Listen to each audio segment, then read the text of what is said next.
நாங்கள் காலேஜ் படிக்கும்போது evening times எவ்வளோ சாட் ஐட்டம்ஸ் சாப்பிட்டாலுமே ஃபைனல் டச்சாக இந்த பேல்பூரி மட்டும் மிஸ் பண்ண மாட்டோம். ஏன்னா எங்கள் காலேஜ் பக்கத்துலேயே கடை வச்சுருந்த அந்த அங்கிள் இந்த பேல்பூரி அவ்வளோ நல்லா செஞ்சு கொடுப்பாங்க.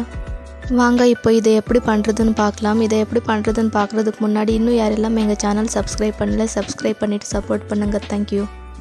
இப்போ இதை பண்ணுறதுக்கு ஒரு பவுலில் தேவையான அளவு பொரி, அது கூடவே விட்டு வச்சிருக்கிற வெங்காயம், தக்காளி, கொத்தமல்லி சேர்க்கலாம்.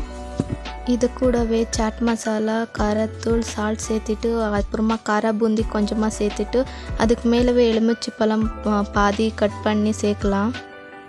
இது எல்லாமே சேர்த்துனதுக்கப்புறமா நல்லா மிக்ஸ் பண்ணணும். எல்லா மசாலாஸ் எல்லாமே நல்லா மிக்ஸ் ஆகிற மாதிரி மிக்ஸ் பண்ணிவிட்டு சர்வ் பண்ண டேஸ்டியான பேல்பூரி ரெடி.